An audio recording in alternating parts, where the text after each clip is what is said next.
Good morning, good afternoon, and welcome to another episode of the Robbos Gobcast Sports Show. Today it's NFL. We've got an excellent show. We're going to go through the predictions that we did last week to see who done well and who didn't. As I said last week, I was the king of predictions. This week, I was fucking shit. So we will go through that. We're going to go through some of the talking points. We're going to go through Rob's Falcons, see how he thought they did against the Saints. Prepare for a rant. We're going to see how Fred thought that his team went. I will go through some of the stats and what I thought about the Miami game.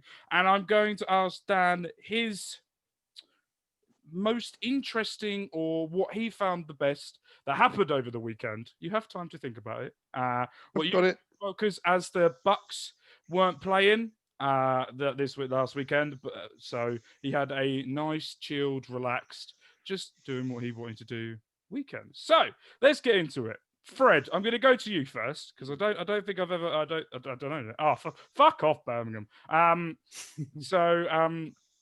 going to go to you first. What did you? How did you think about New England? Yeah, I mean, it was a very, very good win, wasn't it, as well, 45-0. If you hadn't watched the game and hadn't looked at the stats, you'd probably think Cam's found his mojo, but no, it's quite far from the truth. Special teams, all about the special teams. I'm not sure how much they're paying Cameron Ackle, the special teams coach, but it's just not enough. The defence are excellent as well. Gunnar Olszewski, I'm really excited about him. 3 punt returns, averaging 48.3 yards this week. He also had obviously a punt return touchdown. Last week he would have had one as well if we hadn't committed a foul, which was obviously nothing to do with him. That's exciting from a fan point of view. Defense, JC Jackson interception, the Chase Winovich interception. He had an okay game as well, which I'm pleased for him because he's had less and less minutes as the season's gone on. So for him to do something quite important and get a few more minutes was good from his point of view because he's someone who played a lot of minutes last year, who they just seem to have lost a bit of faith in this year. So that is something I'm really happy about from that perspective. Lawrence Guy, good again. Really, really happy with us defensively. Offensively, for a 45-0 win, not so happy. Newton was 12-19 through 69 yards with 1 touchdown pass, 2 rushing touchdowns. So, he can still run. Which is good, but just not throwing a lot of yards, really. Jarrett's bit of context, when Jarrett Stidham came on later on in the game, he threw 2 completions out of 3 for 61 yards. So if he had another couple of throws, he'd have surpassed Cam quite comfortably. But it does go to show that we do have receivers who can catch in this team. I talk about Cam at length most weeks, really. He does do good stuff. Like, he clearly is a leader in this team. They clearly love him in that locker room. He gets a lot of good press, both from himself, he's very good at that, but also from the coaches, from other players, the way they all talk about him, the way Stidham talks about him as well. But I don't know what to make of this overall package with regards to him, to be perfectly honest with you. I think for him, if he's going to be starting QB at the Pats next year, if he's going to be a starting QB in this league next year, the next few weeks decide that, because you've got 3 good games. You've got the Rams, you've got the Dolphins, you've got the Bills, all with good records. Newton is questionable as well this week, but he was questionable last week and he played, and I think he will play. And he's been quite cagey on what this injury is. No one seems to really want to talk about it either. The concerning thing from an overall point of view for the going forward are JC Jackson and Nick Folk, also on the questionable list. Both played key parts in various games as well. And Edelman's on the COVID list. But I think you probably see Newton, Jackson and Folk all playing, and onwards and upwards to next week. So the 45-point loss, or the win for you, was the biggest loss in Chargers franchise history. Did they look like they were going to challenge you at all during that game, or was your defense just too good for them? No, I think if I remember rightly, 3 and outs straight away from the Chargers' first 3 drives. Defensively set up really, really well. I was curious because I mean we had a chat about this on the podcast last week about obviously what Lynn said and the sort of reaction you'd get, and they look like rabbits in headlights on those first few drives, and defensively they missed as a field well. goal the first drive. Sorry, Fred. What, our one or their one? Sorry. No, their one. Their first drive of the game, they missed a field goal. Oh, they missed field goal. So of course they did. Yeah, apologies. Yeah. But yeah, they looked awful, to be honest with you. So whatever effect Lynn was trying to have just didn't work. Okay, but well, at least you got a win. Let's move on to someone who. Oh, this is gonna be fun. Rob, gonna go to you. I'm not gonna lie. I've been looking forward to this. So tell us your thoughts about the game, because I know there's a certain individual that you do not want there anymore. I think we should send him back to the Bucks, to be honest. Dan, do you want him? Probably not, mate, to be honest with you. No. We have our own problems right now, but no, he's not going to improve anything that we've got. So you can keep it. Yeah, well, I spoke about it last week and how I was impressed with our defense last week and, keeping the Raiders to just 2 field goals. I knew going into the start of the season that our defense was not great. We've got a young and inexperienced secondary. Pass rushing has been an issue for the last couple of seasons at least, and so I knew the defensive side of the ball wasn't going to be great going into the season. But last week, they played really well, and I was hoping that they could carry on a little bit from there. Unfortunately, they didn't. Again, we've made Taysom Hill look probably better than he is. Not only did we let him score his first ever passing touchdown, he also got his second. Obviously their first drive was a disaster for us defensively. Just let Traycon Smith just basically, the secondary have just almost ignored the fact he's even on the field, just let him run free. There's literally nobody around him, and it's just, an easy throw for an easy touchdown. So that was, a bit of a disaster. We'll move on to, my favourite person, Dirk. I don't know what he's doing. I don't know whether he actually believes that he's good at his job. But on the off chance that he's actually watching this, Dirk, you're not.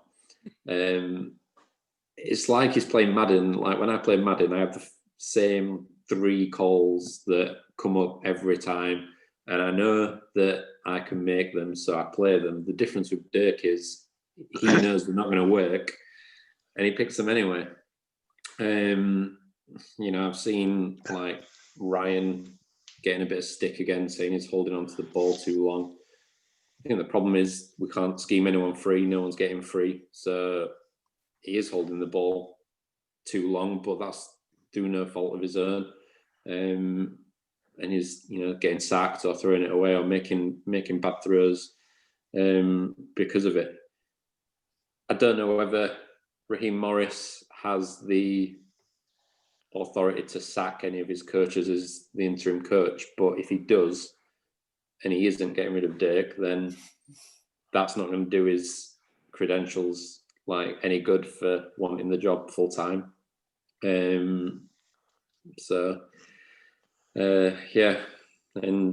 you look at things like we're just terrible in the red zone, and we have been all season, and then on our second to last drive we're in the red zone. We make 2 bad running plays. On one of them, Gurley ends up going backwards and then getting tackled for loss of 7 yards. Bright sparks, young Weku, highest scoring player in the NFL. When we signed him last season, I wasn't optimistic. I thought we picked him up because he was available, which he was, and probably the best option at the time. Going into this season, I wasn't sure he was going to be here long term, but the way that he's performed this season has been, outstanding. And, he should make the Pro Bowl this season, no doubt about it. Pass rushing as well, as I've said, has been, pretty dire. I was excited in the off-season when we signed Dante Fowler, but he's just not performed whatsoever. Last season, he got 58 tackles, 40 were solo, and 11 and a half sacks in 16 games. We've signed him to a 3-year deal at $15 million a season. And so far this season, he's got 18 tackles, 8 a solo, which is outside the top 150 in the league. And he's got 2 sacks, which is tied for 111th in the league. Is the 17th highest paid pass rusher in the league. And his stats, like, he's way outside the top 100. He's not performing. He's getting nowhere near the level of production he's getting paid for. And, you know, we need someone who can help Grady Jarrett. I mean, Grady Jarrett, you know, one of the best defensive tackles in the league for me. But he needs some help. And we've literally got nothing there. And I'm going to stick with the fact that, you know, I think we're a good team. We've got good players, but we're just coached terribly. And I'm not just on about Dirk, but Dirk, I'm looking at you. But, you know, the rest of the coaches as well. I think we just need a complete reset of the coaching staff and take it in a new direction. Yeah, going on that, I want to ask you this question. I saw an interview with Raheem Morris with Peter King, and basically during that interview, he was asked, would he want to take the Falcons job full time? And he was very much, yes, I would. I think there was a question mark whether he would be able to do it fully to what he wants it to get to. Would you take him for next season as the head coach, or is there someone else that you would have? What is your thinking, or do you think what's going on at the moment, they're just going to wait this out to the end of the season and then do all the changes that they need to do off season and then restart? What is your thinking? Well, they're going to have to wait anyway, because you can't get a new head coach like halfway through the season anyway. You have to do that at the end of the season. So that's why we've gone with Morris, and, you know, probably was the best choice. I was worried that because Dirk's been a head coach as well in the past, that he might have got it. But I know that Arthur Blank had said, you know, if he comes in and does well, then of course he's going to be in the mix of candidates for the job full time. And that didn't really fill me with confidence. I've always felt from the outset that we needed to go and get somebody else in. And I think the way we've performed, yeah, you know, we've got a few wins now. We've had some bright sparks, but no, it's not done enough for me. And I want us to, and I think we will now as well. I think, you know, especially the manner of, it's not just losing to the Saints, it's the manner of the losses as well. And I think we will take it in a different direction. Okay, then. I just wanted to ask that question to see what you thought. Let's move on to the Miami Dolphins before we get into, and I have been doing my ESPN stats before I get into the ESPN stats, because I'll tell you what, I've found some absolute crackers that you lot don't give a shit about or no one cares about, but I found them quite fascinating. So for me, the first half in general was terrible from the offense and from Tua. I thought he was very slow getting there, getting set up and throwing it. There wasn't much urgency. The Bengals didn't really look like a team that were going to threaten. With no Joe Burrow, I thought there was nothing there for the Bengals to sort of give us any trouble what they were doing. Then we had the almighty brawl. Bengals receiver Mike Thomas, who already committed a foul beforehand, a penalty on Jakeem Grant, did it again.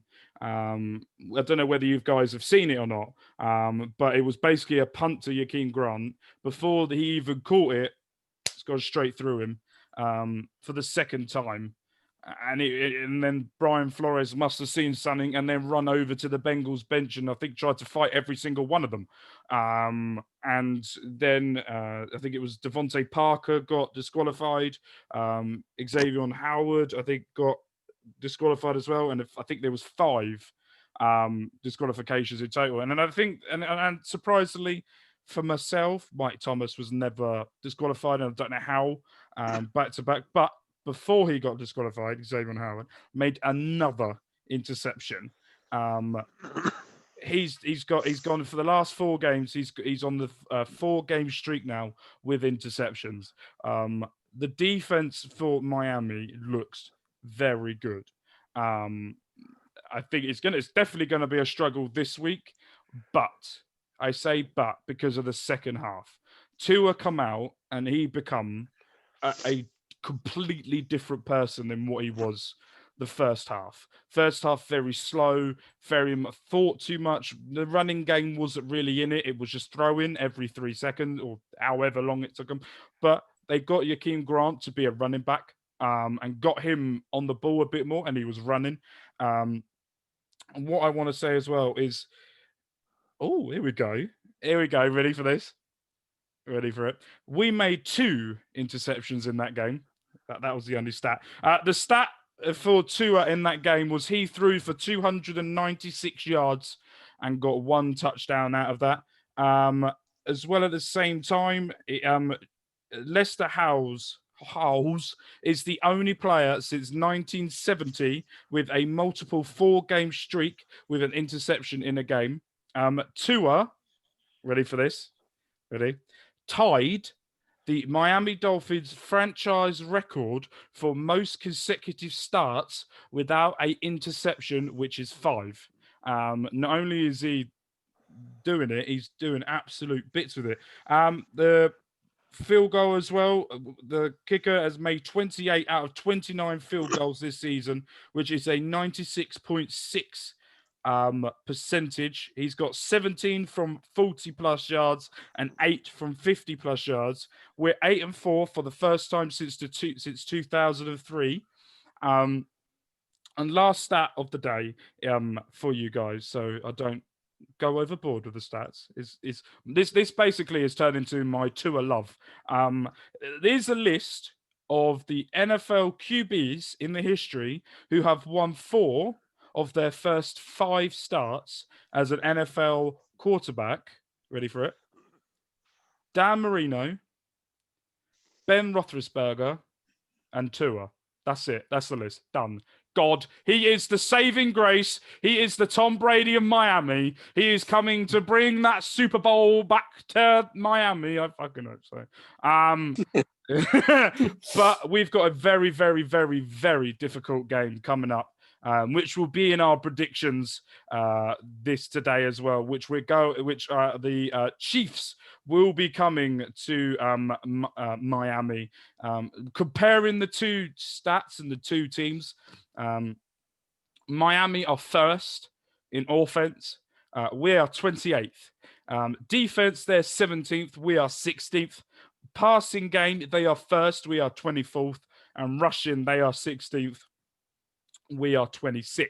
So we're not too bad. I do think the only way we're going to get something out of this is if Tua doesn't throw an interception and keeps it and does the second half Tua, not the first half. If the first half Tua comes out, we're just going to turn out what the Chiefs did against the Bucks in the first half when it just absolutely annihilated. But I think we can get something out of this game. They are beatable. They lost to the Raiders, and we all saw what the Raiders did against the Jets, and we comfortably beat the Jets. But I think we can do it. This is more me praying than it is me actually thinking it. But I think we can get something out of that. So there you go. See, another fact and fun for you lot. Dan, let's go to you. What was your highlight over the weekend? What impressed you, or what didn't impress you? Over to you. Well, I thought long and hard about this, and I was going to pick the Falcons losing because that's always a highlight. But it meant the Saints won, so that kind of tarnished that slightly. So I thought we were friends, Dan.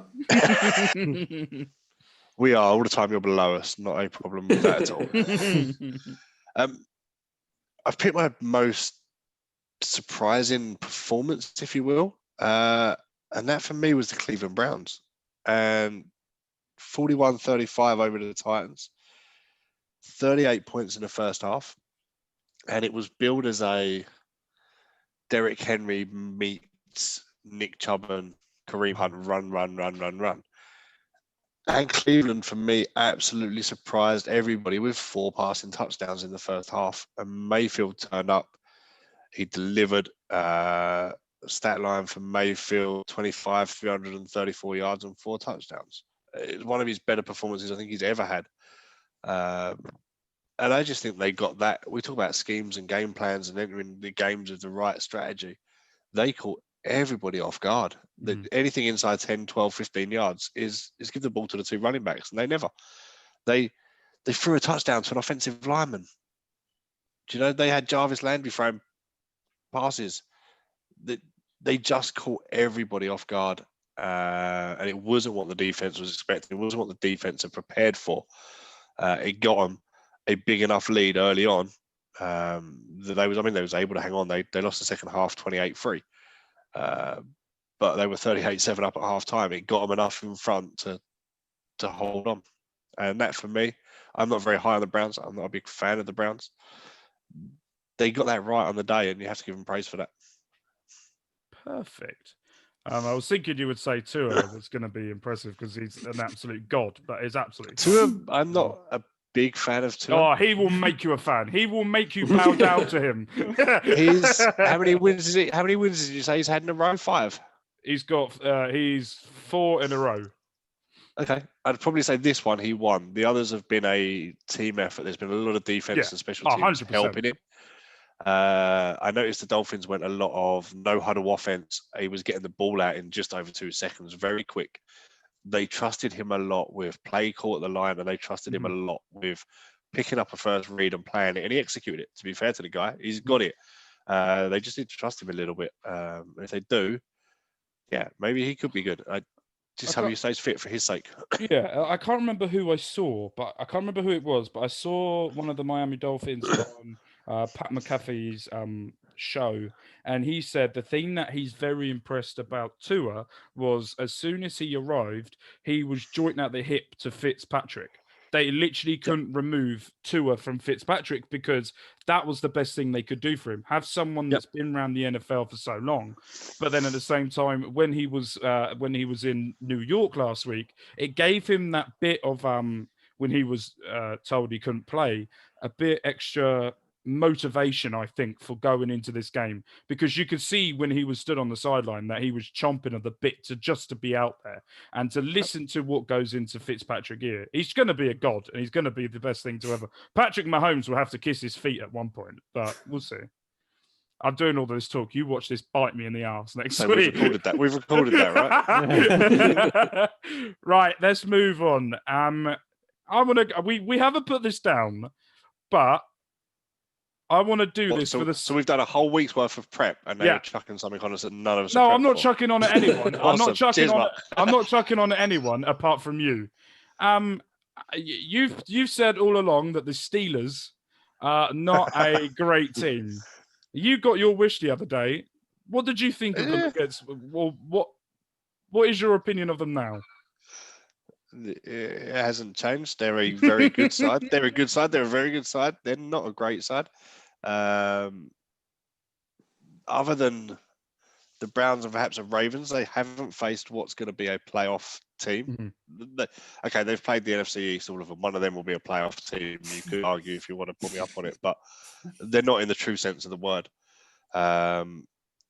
They've muddled through games and nicked games here and there by odd point wins, and there's something to be said for that when you're not playing well and you're still winning. You know, that counts. But this week, huge game. They got the Bills first place seeded now. He's up for grabs with the Chiefs right on tied of them. So yeah, they need to start stepping up and delivering. I don't believe they're 11-0 team. There's not many teams go through seasons unbeaten. Patriots did it in 2007. I think the only game they lost was the Super Bowl to the Giants. They won 17 or 18. The only team ever to do it, Mark, do you know who the only team ever? Miami. Yeah, there he goes. I only gathered. I didn't know that. I guessed that because you pointed it towards me, so I went for it. 1972 Miami Dolphins, 14 regular games, 3 playoff games, including the Super Bowl, all won. See, that's how good we are. Tua's going to break that, right? He's going to break it, smash it. He's going to do better than win every game. There you go. Right, let's carry on with the Steelers and Washington, because there was a very good question that was asked in there. Is Washington team, can the fairy tale of Alex Smith go on, I want to give you some of his stats, Alex Smith, before we go on, because I ESPN this. In the 2020 season, he has thrown for 1,363 yards, which makes him 32nd. He has made 4 touchdowns, which makes him 33rd.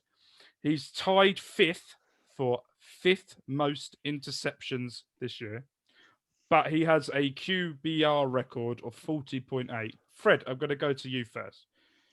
Do you think Washington could do a surprise?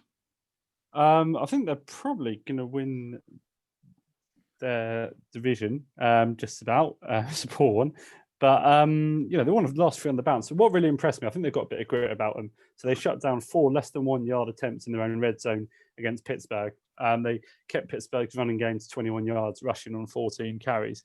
And I think Dan or Rob said it last week, but they are getting better and better every week. They're not a great side by any stretch of the imagination, but they are improving. And, I think Dan said within the next 2 or 3 years, they will be a very good side, and they are slowly getting there. With regards to Smith, it's not, I think he's in the right place at the right time, but he was a bloke who was going to retire or almost retire 2 years ago. He's a very bad injury. He was 3rd choice quarterback going into the season. And at half time, just before half time, he took 2 big sacks, didn't he? And they were 14-3 down at that point. So it was very easy, I think, just to write off his performance and write off the game at that point. But it came back to turn it around. They won the game. He's not one of the best quarterbacks in the league by a long stretch, but he knows his limits and he plays within them. And I think there's a lot to be said for that. Rob, I'm going to go to you. They are currently tied with New York Giants, both on 5 wins, both on 7 losses. What are you making of Washington this year? Like Fred said, they can make the playoffs on the basis that the division they're in is pretty terrible, and they're on the same record as the Giants. I think when you look at the weapons they've got, like Dan said last week, and give them a couple of years, if they build this team right and draft right, then in a couple of years they could be a real force, and they'll probably wipe the floor with Miami as well. Maybe that's Funny man. Potential Super Bowl prediction we can make right here and right now.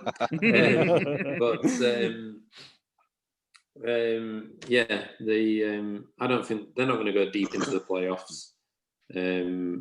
For me, and I know in the prep it said, how far can this fairy tale go? I think when you look at what Smith has had to overcome, and how he nearly lost his leg, nearly died, the fact that he's still playing is just an inspiration to literally everybody, and the things he's overcome.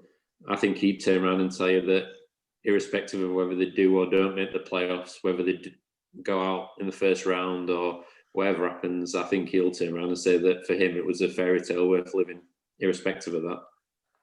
So yeah, talking of playoffs hopes, I was going to say, just quick, you read out. Sorry, if I can, you read out some stats on Alex Smith. The stats for me that matter are 5 breaks in 1 leg, 17 surgeries, and 21 months out of the game. Mm-hmm. And yet he's coming back and beating an 11-0 team. For me, I think it's phenomenal. One of those. It's a fairy tale story that I think needs more press or needs more people to sort of go on. Do you know what I mean? It's one of those stories that you go, he's beaten, could be the most career-threatening, or was the most career-threatening injury, to come back and push Washington to maybe a wild card, maybe more in the playoffs. I think it's unbelievable.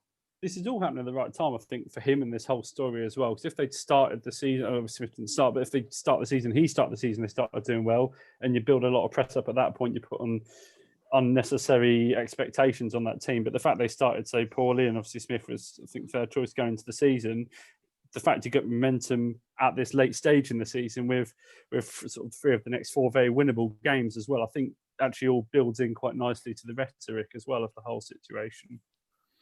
Yeah, I agree with you. Right, let's move on to a playoff hope in the New York Jets.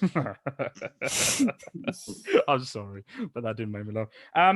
I want to go through some of the stats about them because according to sources, it hasn't officially, I don't think since when we record this, it has been confirmed, but according to some sources, the defensive coordinator has been sacked from the New York Jets. But I found some stats out about them, and I wanted to sort of run it through you with you guys. They are third from bottom in the most conceded points this season. The only team that have conceded less, which I was shocked at when I was looking through this, is the Cowboys have conceded more points than the Jets.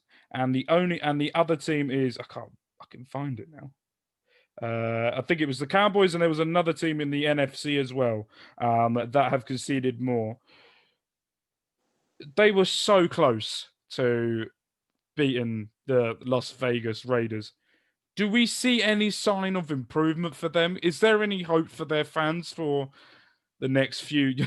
I could just see. No. Is there any hope for them? Do you see anything improving for them over the next year or so? They're not deliberately tanking. That's I'm not saying they're deliberately tanking. Really? I know. Well, Really? I watched that game. I watched most of that. Well, pretty much the whole game, and I thought Darnold, bless him, he's fighting for his career as a starting QB in the whole of the NFL. He tried for a couple of ONTs. But it's a team that makes silly errors. That's the big issue. You know, there's a field goal attempt in the first half, which is absolutely abysmal. There's no other way to describe it. A PAT attempt, sorry. This end of the first half, they had a chance to run the ball, get in field goal range. They didn't, and there was very little time left on the clock. There was no sense as to what they did.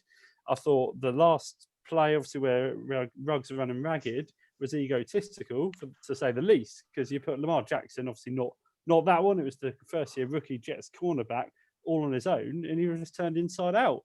And, that team should have as much ego as there's water in the desert. Do you know what I mean? But I don't believe players tank. And I agree, players don't tank. They've got too much on the line. No player's going to suit up and go out to lose. The coaches and the organisation are tanking. That's obvious.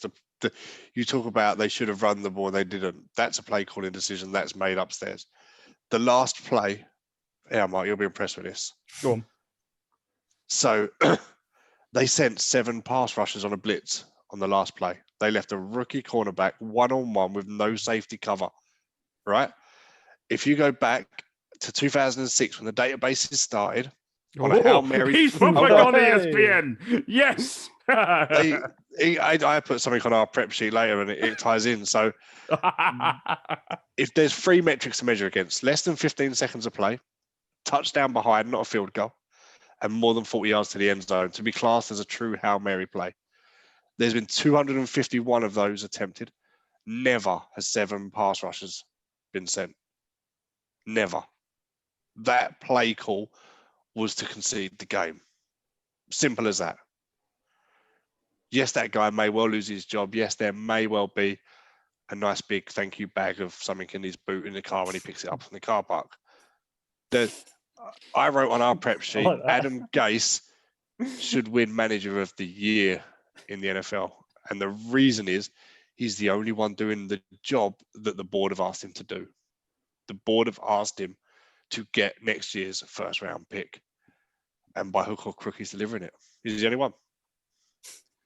I did see that. And I'm not going to lie. I didn't know. Yeah, I'm going to admit something that I never thought I would admit is I didn't know who that I Googled it and I went, nah, when I Googled it. But I want to say one thing as well is we're talking about the defense, but the offense, they've scored the least amount in the whole of the NFL. And not only that, this will make you laugh. They're the only team in the whole of the NFL right now that has scored less than 200 points. They're on 180. They're the only team in the NFL at the moment that has scored less than 200 points. So I saw an article where someone said that the head coach went in to make sure that the quarterback was improving and got better.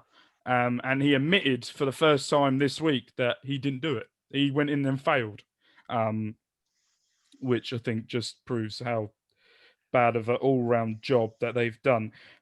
Let's talk about a bad all-round job going on. This lovely slits into Carson Wentz going in. It has been announced that he will be dropped from the game this against the Saints, if I'm correct. I think that's who Fred pointed it out to me was before we had.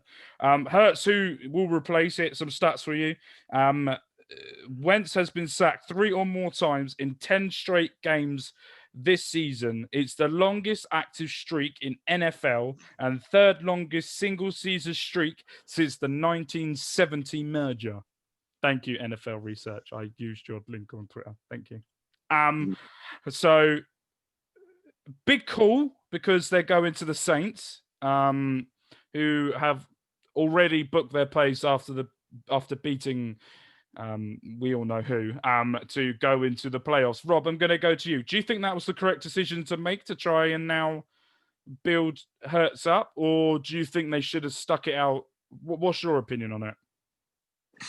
Well, I've been sort of, not massively defensive of Wentz, but I have defended him slightly in previous pods, and I think he has probably got the bit of a rough deal with the offensive players that they've burnt through and how far down the depth chart they're looking for players, and injuries on the offensive line, they can't protect him and things like that. But yeah, I've not seen an awful lot of the Eagles, but the more that I've seen, things on the internet and, little snippets of the games and stuff, I think it's, getting to a point where they need to try something different.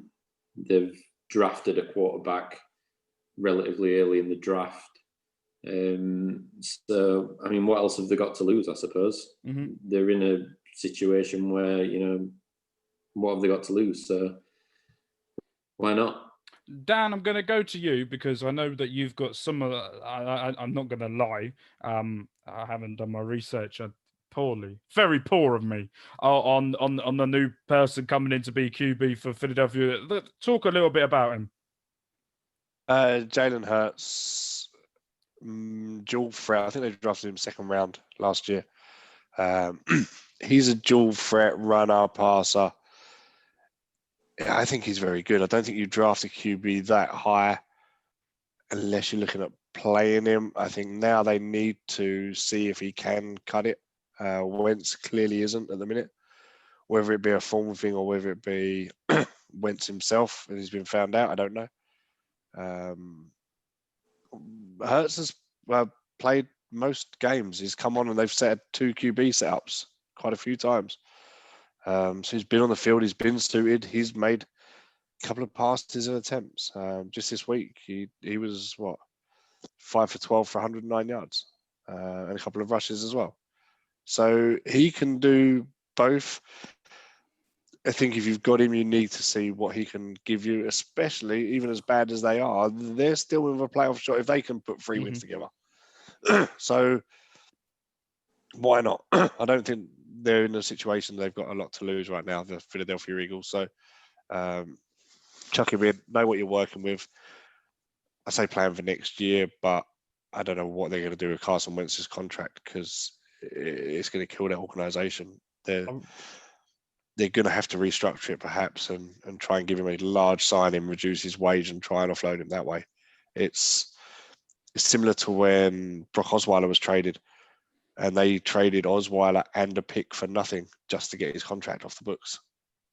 I read an article in The Athletic about the whole why they drafted Hurts, and it's quite interesting. So they actually approached Wentz prior to the draft and said, look, this is what we're thinking. We think Hurts is very good. We're going to take him on, but he's no threat to you. We want him to be under you for a couple of years and go from there. But the whole idea was that we're paying you all this money. You're going to be our starting QB. Don't worry about him. And now we're in this situation. It's just remarkable, isn't it, really, the fall from grace? Yeah, if Wentz believes that, he's silly. You don't pick up a talent to sit behind somebody when there's Marcus Mariota, there's Jameis Winston. There are NFL experienced backup QBs. Andy Dalton went to Cowboys, floating about. Okay, he's going to be a cheaper option. I get that, but no, you don't pick up a talent. It's the same with Aaron Rodgers at Green Bay, right? They went out and picked up a QB, and it was shock and horror what they're doing to Rodgers. But I guarantee if Rodgers had had a bad year, he'd be taking snaps there as well. Mm-hmm. Jordan Love. So it's the same situation. These organisations are there to win. They're there to win long term.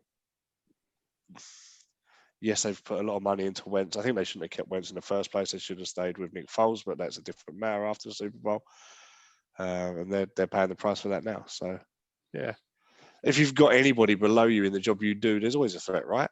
Yeah. There can't not be. If you don't perform, there's always a threat. So, yeah, I can't believe he believed that. That's his problem. So let's go on to a team that don't seem to have a problem, that are doing quite well, the Green Bay Packers. Can they look like an absolute threat? And let's talk about Aaron Rodgers at the moment. This season so far, he has thrown for 3,395 yards. He seems to be a quarterback that I think you said what you were correct in saying, Dan. When someone drafts a QB and you go, oh, shock horror, he's gone, all right, you want to draft a QB, look what I can do. And it's sort of given a rocket, maybe not a rocket that Roger needs, but give him an extra motivation this season to go out there and really show what he can do. What do we think about Green Bay? Rob, I'll go to you. What do you think about Green Bay? Can they mount a challenge to be Super Bowl champions? Can they? What is your thinking with them? Yeah, I don't think you need to draft a quarterback to give someone like Aaron Rodgers a rocket because, and I think it's, especially in the first round, it's the wrong thing to do if you think my They quarterback traded up as well, didn't they, for it? Yeah. It wasn't just their pick. They went and got him. Quarterback needs a rocket. What shall I do? I'll not waste, but I'll use my first round pick on a quarterback to get my current quarterback to perform. Mm-hmm. That's not, that's not what a team does. And I don't think Aaron Rodgers is the sort of person that needs a rocket because he wants to win every week. I don't think he's any short of motivation. I think what it did do is it pissed him off. And whether that's, he's having another great season. But he generally has, a good to great season anyway. So, but yeah, when you look at the points that they're putting up, they put up 43 points in week 1, 42 in week 2, 37 in week 3. We'll stop there because they played the Falcons in week 4.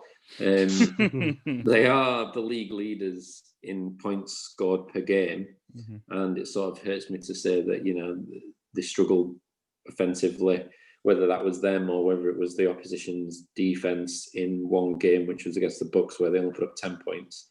But other than that, you look at the points that they're putting up, and they're consistently putting up high 20s, 30s, 40s. Are they the best team in the NFC right now? Probably, for me. I think they'd probably beat, most teams, if not all of them. Are they as good as someone like the Chiefs? No. But they're a good team. And, there are some, there are teams, that they're not unbeatable. And there's teams in the NFC that can turn them over. Obviously, they've lost games to NFC teams this season anyway. But I think on balance of it, they probably are the team to look out for in the NFC at this moment in time. So at the moment, Fred, they are 4th overall in the NFL. Do you think that they can beat the Chiefs? Do you think are the Chiefs the team that yes, Redden, that to beat, or what do you think? I think the Chiefs would beat them in a one-off game in 95 times out of 100, but it sort of combines 2 points for me, I guess, really. So I think the Chiefs are potentially beatable. They sort of tend to end up, at least points-wise, edging out a lot of games, even if they are in control for large parts of those games. And I always think that's a risky strategy, as I've said before, but they tend to win those games. So, yeah, I mean, they could potentially beat the Chiefs, but I think the Chiefs are far too good for them. But then I do like the Packers. They said, as Rob said, excellent quarterback in Aaron Rodgers. Although they do concede a lot of points, they have a healthy habit of coming out on top in these high-scoring games, and they are capable defensively. I know they're the Eagles quarterback. They sacked the Eagles quarterback 7 times on Sunday. So, they are a very good side. But yeah, I think the Chiefs are going to win the Super Bowl, if that's what you're asking. Perfect. Shall we all review then the predictions, how we all got on? This is when you all go, yeah. No? All right. I thought I'd throw something out there. So let's go through it. So the overall score. So let's go through them game by game and see who won and who didn't win. So the Titans versus the Browns. We all said Titans. That didn't work out. LA versus Cardinals. Everyone got it right apart from me. You all said LA. I said fucking Cardinals. I got really cocky after the Lions Bears game because I said Lions would win and they did. And you lot said Bears, and then I got thrown back down to earth when I saw the Texans Colts game when I said that the Texans would win, and they were about to win until we fucked it up at the end, and the Colts won that. So altogether, the overall score is there is one person who is in the lead. So tied on 4 points is Rob, Fred, and me. And in the lead is Mr. Green with 5 points. He's in the lead by 1. It takes one. Only takes one. Exactly. Is in the lead. So, predictions we're going for this week. I got shouted at because of it. I had one choice, and then someone got very unhappy with it. We're going there. So it was a group effort on this part, sort of. But it will be a group effort moving forward. But this week we've gone for the Chiefs at Miami. We've gone Washington at the 49ers. We've gone the Packers at the Lions, and we've got the Vikings at the Bucks. So I will go first. The Miami Kansas game. I am going for a Tua masterclass. I am going for a Miami win. Oh my God. Wow. Yep. Brave. I am. And we're going to get absolutely spanked, but I am going to make sure that I stick by my team. Fred, I'm going to go for you. Yeah, I'm not going to go for Miami. I'm going to go Chiefs. You're not allowed on this podcast anymore. I'm not really sure. I'm not sure. I'm definitely going Chiefs. I'm not sure how strong any of their teams in any of these divisions are, really, apart from Bills, maybe. So, Chiefs. Fuck you. Dan, I'm going to go for you. Yeah, no, I'm not even thinking about it, Chiefs. I was trying to reason out something for the Dolphins, but I couldn't. Sorry. And fuck you. Rob. Come on, Rob. Chiefs as well. Fuck you as well. I've been impressed with Miami's defense this season. That's fine enough. See, you said something nice. You could carry on talking. No, but they've looked even better, I think, the last 3 weeks. But then when you look at the quarterbacks that they've faced, in Allen Darnold and Drew Lock, and it's not like it's always one. That's helping them look even better. I'm not, they are a good defense, and I have been impressed with them this season. But as they've started to look stronger, they're playing what I would say a lesser grade of QB, and I think Mahomes is going to bring you back down to earth this season, this week. It's fine. He's going to be shown who the proper franchise. And now you're going to have to look for 3 more people to join the podcast now. If you're going to Not if Miami win. If Miami win, he's keeping us around forever. Oh, you lot can come back on. I'm going to go on a 45-minute rant of how much I love Miami. So Washington at 49ers. Rob, I'm going to go to you first. If you'd asked me this question before a ball had even been thrown before the season, it'd have been the 49ers all day long. Mm-hmm. I think Washington have, now we're in week 14. They've surprised some people. They've got some weapons on offense. They're picking up some wins. Both teams are good defensively. I think they're both averaging less than 24 points allowed to the other team. So you could look at 24 points as being like a magic number to get to. Mm-hmm. I think it's going to be a close game, but I think the 49ers will just edge it. Oh, I I put Washington next to you. Okay, fair enough. Dan, I'll go to you. Oh, this is a tough one. Niners, if it'd been in the normal stadium, I think I'd be more confident. Obviously, it's being played in Arizona because of the virus situation out in California. A lot will depend for me whether Antonio Gibson can suit up. He's got a toe injury early on in the game the other day.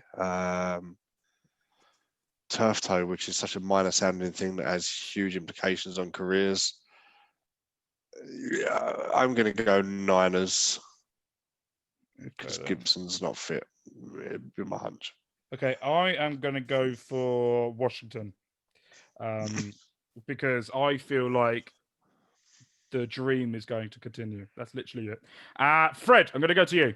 Yeah, I'm going to go Washington as well, actually. I think they. God, I want to change my prediction they're now. They're improving slightly week on week, winning streak of 3. I think the 49ers are inconsistent. So, yeah, that's why I'm going Washington. Perfect. Okay, then. So let's move on to the Packers at the Lions. The Lions picked up their first win since sacking their head coach and general manager. Dan, I'm going to go to you. Who are you going for? Packers, without much doubt, tie up the division. Yeah. Okay, then. Fred, I'll go to you. The Packers were a much, much better side than Detroit, you see. Packers. Rob? Packers as well. Don't need to say much more, I don't think. And me, I'm going Packers. Last one, we've got the Vikings, Bucks. Who we are? Dan, I'm going to go to you first. I'm just trying to find the stat to back it up, but I can't right now. So I'm going Bucks, just ahead, huge playoff implications. I think the stat is something like coming off a bye week and playing at home, the win percentage is close to 70 to 75%. So it's in our favour. We win easy. You've got my confidence there. Stats don't lie, mate. Stats don't lie. I'm going to go for the Vikings, just to piss Dan off. That's literally my only prediction. Rob, I'm going to go to you. Dalvin Cook versus, I think, the league's top run defense. Is it, Dan? Yep. I'm sure you'd want to tell me that. Aye. Brady throwing. Todd Gurley's going to do great. Vikings, poor passing defense. Oh, I don't know. I struggled on this one. I really, really wanted to say the Vikings, but I've written down I don't even want to say it. Just over 70% of teams win at home after a bye. The stats are there; they don't lie. I'm going for the Bucks. So, Fred, I'm going to go to you. Yeah, I think it's been a really good game, this one. I'm going to go Bucks. I'm such a fan of at least 2 of those expats in that Bucks offense that just a bit of nostalgia for me. So, yeah. Under which 2? Brown, obviously, is one of those. Yeah, so, yeah, I want to go Bucks. Perfect. Reading have just got a penalty. So that's unlike us. No, I know, and they've just got a player sent off. So I might be just quickly going on my phone just to see if we get the penalty. But yes, no. So thank you ever so much for everyone joining us this week. Thank you ever so much to Dan and Rob and Fred. You guys have been absolutely amazing, and thank you ever so much. And I want to say thank you to all 3 of you as well, offline as well. You guys have been helping me so much learn a lot more and understanding, and Dan keeps shouting at me about doing things as well, so it's screaming in my face every time, so I'm learning. Sorry. But no, I said before, thank you ever so much. I hope you guys enjoyed it. I know that I've got this big red fucker on my nose as well. I look like Rudolph the fucking red-nosed reindeer. So we're going for... He's fucking missed a penalty, you dumb fuck. Fuck off. So thank you ever so much for watching. We will see you guys next week, where we will see me taking the lead and Miami winning. against the fucking really hope so now with all the shit I've said with it. So, and then next week we have the build up. I think it's next week. The build up to the biggest match in NFL history: the Bucks versus the Falcons. I think next week, not this week. Next week, I think. So we've got Rob versus Dan, Dan versus Rob, me versus Fred in a few weeks as well, I think. So we all know that without Tom Brady, the Pats are shit and fuck the Pats. Although we beat you earlier on the year. But it doesn't matter now. We've got the God that's Tua, so don't worry.